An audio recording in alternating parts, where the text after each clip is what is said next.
Councilman, and I've been here in this position as the cow-calf manager for since January. I come from a farm background out of north central part of Missouri, Marceline, Missouri, and grew up on a diversified family farm, taking care of cows, hogs, row crops, and this is Keith. He's been here 2 years now. Program technician, my right hand man. So, how many of you have been on a farm, cow farm, or good part of you? Okay. How many of you have seen rotational grazing or part of it? Most of you. Okay. One of the here this cow calf, we have right about 200 cows that we have. We have right now we have 7 bulls, but we have 4 other bulls coming. One of the big things that we do here around in December is that we do artificial insemination of the cows. That's how we do most of the breeding, and then we use the bulls as cleanup. These cows that we have here, they were their calves are from the artificial insemination. These are mainly the group of heifer. Most of them are heifer calves. The bull calves that we have were taken off and used for, being used for the Zhao study. One of the researches that's being done. The Zhao study consists of their microbiomes, where we take swabs out, 2 swabs out of the nasal cavity, out of their mouth, and then a fecal sample, and we do that at birth, at 60 days and 120 days for that study. Right now we're in the calving season. Like I said, these are about a month old. We still have about 28 cows left to go to finish up our calving season. But the AIs started at the end of August and went up to probably about the end of September, and then started October. What was bull bred is being born now, and that's down at our facility down at the river. Like I said, we have about 500 or so acres of grazable acres of pasture. One of the big things also at this year that we're doing at birth, we're taking the blood samples from the calves. We also took blood samples before the cows had calves for the anaplasma study that was being done by Dr. Thomas and one of her students.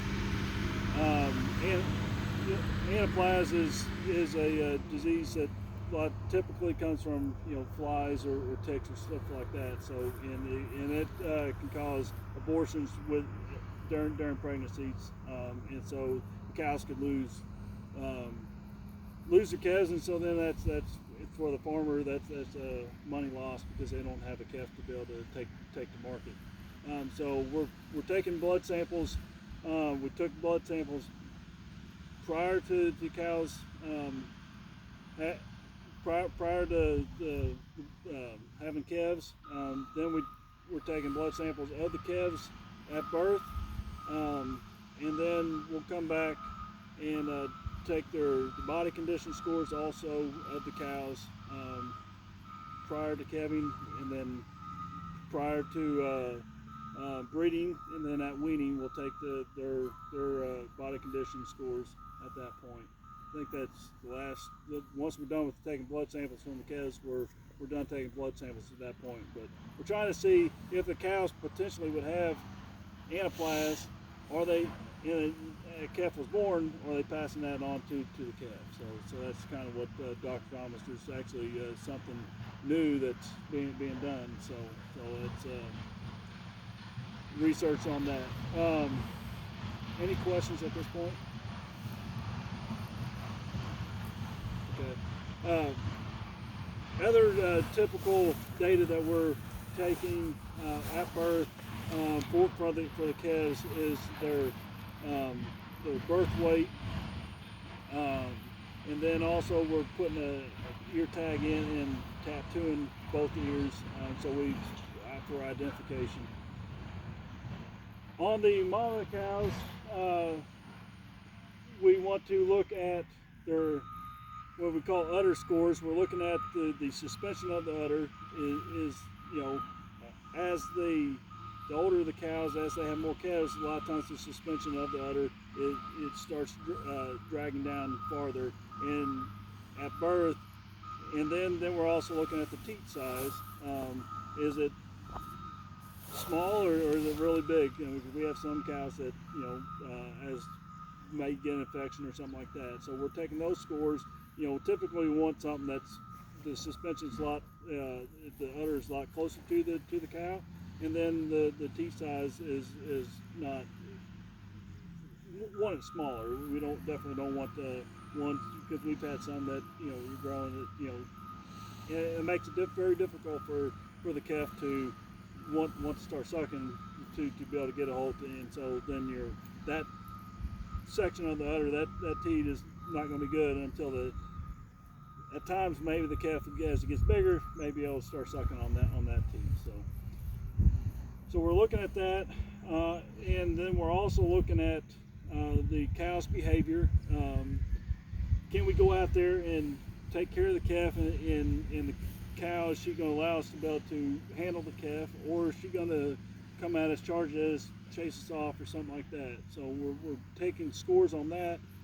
One, if she's going to be really mean, for myself, I don't want her on my farm, because and if she's going to run through pastures, run through fences and stuff like that, I don't want her on my farm, because then that just the time and effort that I have to make sure that she's in the pen, or also for my own safety and for any other employees or grad students or students going to come out to help. I want a cow that's going to be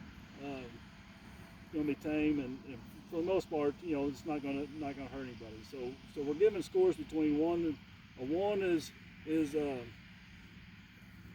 very crazy. 5 is that they could walk off and they really don't care that you're even bothering with the calf. But typically, what we see is cows between the 4 and the 2 range. I mean, 2, I can deal with them because they're could be aggressive, but then they're not too aggressive, but they're there. But if they're getting to that 2 point, for myself, you have to start really, making sure you get behind gates and all that stuff.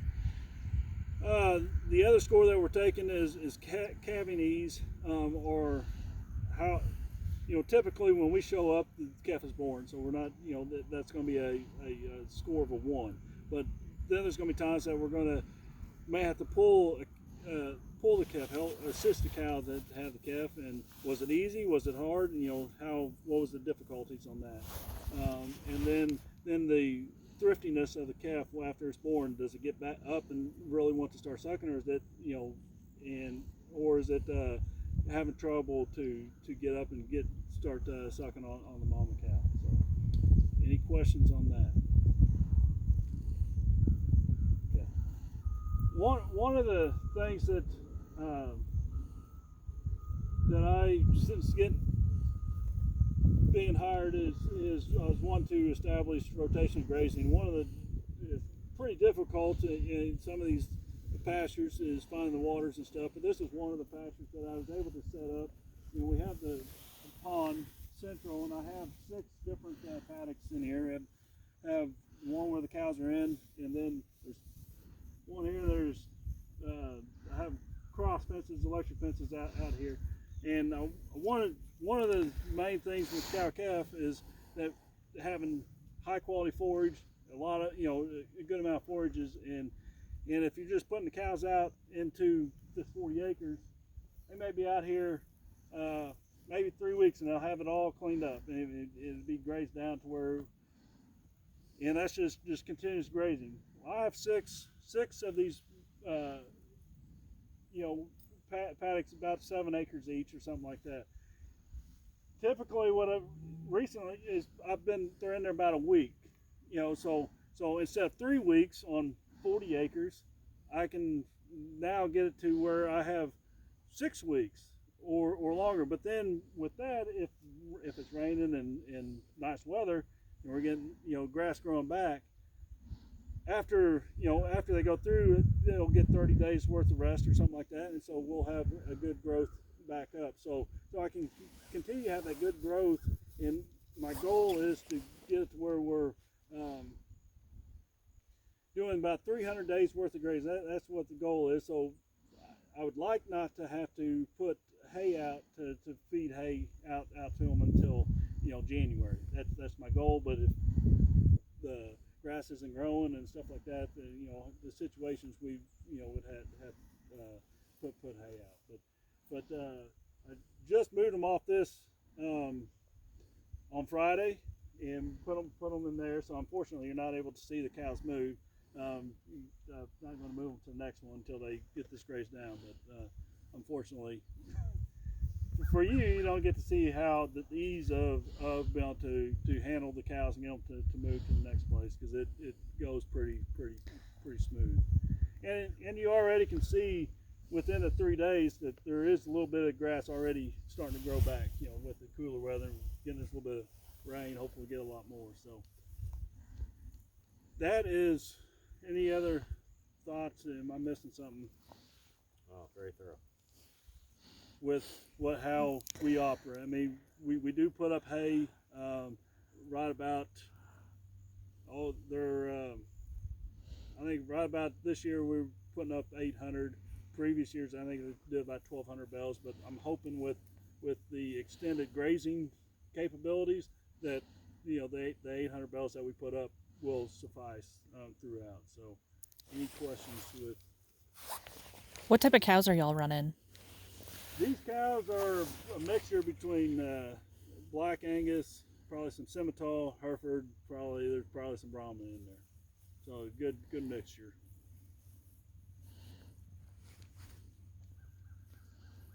Leave any salt mineral out? Yes, we have Adlet, or they're a mineral feeder out there for them, for that they can give when they want. And at this point, it is more your regular mineral. But then in the springtime, when the grass is starting to grow, then we put a high mineral out, high magnesium mineral, which helps the magnesium that, you know, helps fight off the grass tetany. Mm-hmm. Also known as grass staggers too, if you guys haven't heard it that way.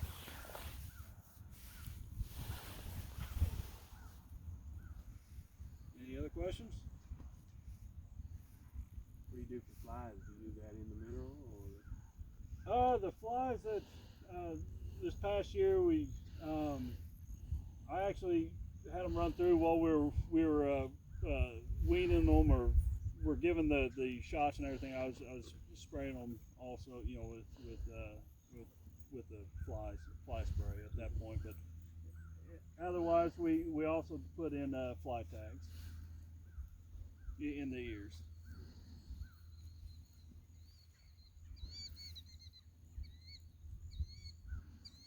How do y'all keep from the calves going up under there? Or is that not a problem?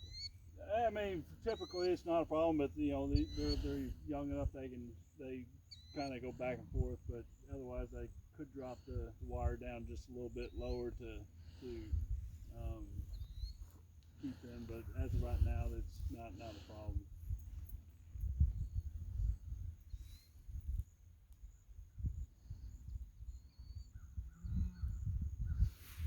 And I'll probably, these cows, either Friday, or we'll see how much they've eaten it down. It could be either Friday or early next week when I would move them to the next paddock to the north.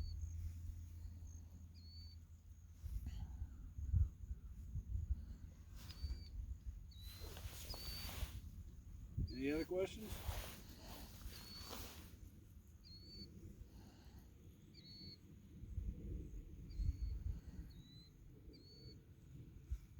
Any other thoughts, Keith? Not so much. How about this for the rotate grazers in there? Y'all do any mob grazing, or is it all management intensive rotate grazing, or what have you experienced in your on your own farms that you've seen others do? We do fairly similar to here, except mainly bigger patches. We don't have things quite this small. How many cows are you normally running on? We've got about 150 to 200. Oh, in one pasture at a time? No, not in pasture. Probably 30 in pasture. Okay. How do you make your decision on when you're moving your cows? Eyeball the grass? Yeah, Good eyeball the 50-50 kind of a deal. Take 50, leave 50. Yeah, mainly eyeball the grass. Okay, very good.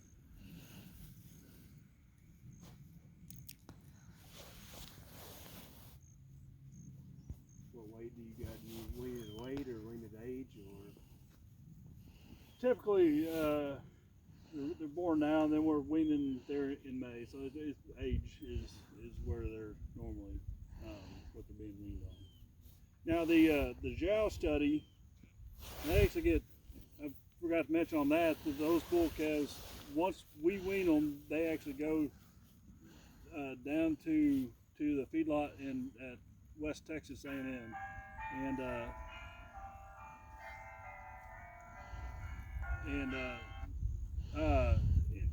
so they'll continue to track the microbiomes and all the swabs and stuff up until they finish up after the feedlot. So I mean, they go down during the summertime and continue to take a lot of samples.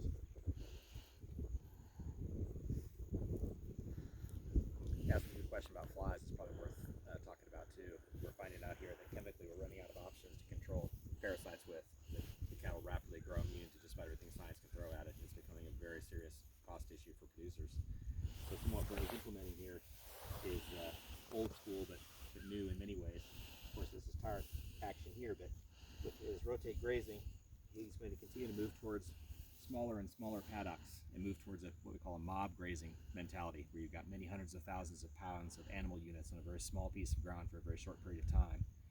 And that does a lot of things for the soil that are beyond the scope of what we're talking about today, and the forage and the animal. But a lot of what's going to do is it's going to destroy this nursery for maggots and flies. And we remove the place where the flies can lay their eggs because the cows are mobbed up and in a mob mentality, chasing everything they can get to eat, and they trample out their manure. There's no place for flies to lay eggs and flies to pursue. Plus, you're constantly moving your cows so quickly then, what little is left residually, flies have a very small zone of influence on cattle. You've got your cows out in front of the residue that's left behind. By the time the maggots are hatching and becoming mature, your cows are already far enough out in front of them.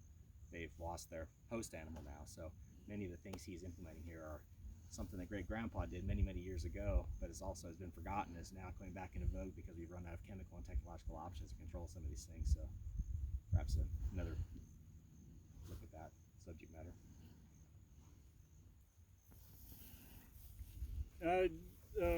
Over the summer, I did put out drill in some millet in this pasture, and it actually has been beneficial as it finally came on in July, August, and we started seeing it come out here more. But they're able to graze that off at this point, so it's been very beneficial on that part. So we do try to do some other winter annuals that we may overseed into the pastures to extend out growing seasons, or make a growing or grazing season. Maybe we can throw them out on the pastures sooner or something like that. But we'll see what the cost is on that. We're in a region now where there's some people who are really out on the edge of this, who are only holding back one round bale per cow for the entire winter. And the only reason they're keeping that one bale per cow is in the event of ice. Other than that, they are planning on grazing 365 days a year, shy of an ice storm. It can be done in this particular area. And boy, when you do that, your costs go through the basement, and that's all money in the pocket for the producer. But aren't you having to run quite a few less head to do that? Or are they doing that with close to the same? You would think, but no. The soil in this area with our 50-inch precip really responds. What you do is we toss the word microbiome around a little bit in reference to the gut of the animal, which is where the research is right now. but that's going to lead to microbiome research in the soil. A half a teaspoon of soil with 500,000 life forms in it. This is the future. This is the frontier in agriculture. And when you put that many animals on soil in a short period of time, and you mob them up, that microbiome of the soil just explodes, and then it all translates up in the food chain. The forage takes off. It's nothing in this region in a mob grazing scenario, to quadruple production in a single growing season. So not so much. Typically in a rotational grazing, if you have it set up right, you could actually, versus just open grazing, you can actually go with higher numbers than what you can with like if I had this open for all 40 and just continue to graze it and never take the cows off, you go with less cows on it versus, I could probably put more out here and do a better job, be more efficient with them. But at this point, I don't how we have our group set up. But yeah, The more we bunch them up, the less we take their natural desire, especially the Angus, which of course are predominant in the industry now. They're very selective grazers. We remove that ability for them to selectively graze. We force them to eat everything that's in front of them and to trample in the process. And when the process of that trampling is spraying those manure pads, they're pushing that cellulose, hemicellulose, lignin back down to the soil with manure and the carbon and the nitrogen ready made to break down that mixture for all of those bugs in the soil to have a food bed to do what they do, to in turn help to mineralize the soil, to feed the grasses, to feed that explosive growth, not just more quantitative growth, but much more qualitative growth along the way. So if that helps the soil, why would farmers do that for like row crops to help their soils? well, as far as Like soil health, because I know like some farmers back home like to have crappy soil. right, And you're saying that's going to help the soil. as far as typically with row crops, why you wouldn't have cows? I mean, there are those that do put cows in there on the winter time to do that, but typically it's because they don't have the ability to contain them or something like that. Is the main reason. That's an excellent question, though, and you're right. It does work. Yeah. It does make the soils better. Green manures, cover crops, and then an animal putting pressure on that soil in the off season where you're not in the growing season for your monoculture for commodities absolutely will benefit that soil, inarguably. But it's a lot of extra effort, it's a lot of extra equipment, it's a lot of extra time. Some farmers perhaps are just either unaware or at this point a little bit wary or unwilling. So that's where the University of Arkansas comes in to start putting all these things together to show the producer, hey, we'll take the risks. We'll eat the risk for you because we can afford to do that, and we'll show you how it's going to work out for you on your farm. And that's right where we're at right now. Yeah, there's actually producers back where I'm from. They'll run cows on corn stalks once they pull all the corn off. And so they'll run Holsteins on it, they'll run Angus on it, and it's just a win-win situation for them on both sides of the things. It just depends on where you're at. My uncle does that with corn. Oh, very nice. Yep. One, you're allowing the cows to clean up anything that was dropped on the ground, but then you're getting that manure back on there, and it has become more cover crops is something that more row crop farmers are doing, putting in during the winter time to have extra stuff out there. One for weed control, two get that extra biomass back down in there to help revitalize the soil, and actually you are seeing the soils turn around by using cover crops.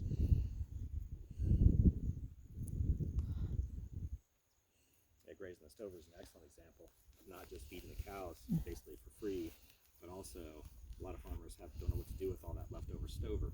The stalks are full of lignin. It's very hard to get them to break down, process for next year's crop. Now you've got your cattle in there dispensing nitrogen and carbon being on opposite ends of the chemical spectrum. So people are buying anhydrous or certain forms of ammonia to break those stalks down at great expense when your cows will come in, trample them, eat them, manure pads all over them, they'll break that down. And at the end of the season, you're cashing out poundage from that cow and feeding your soil at the same time. So truly there are some things in life where you can double dip and get away with it.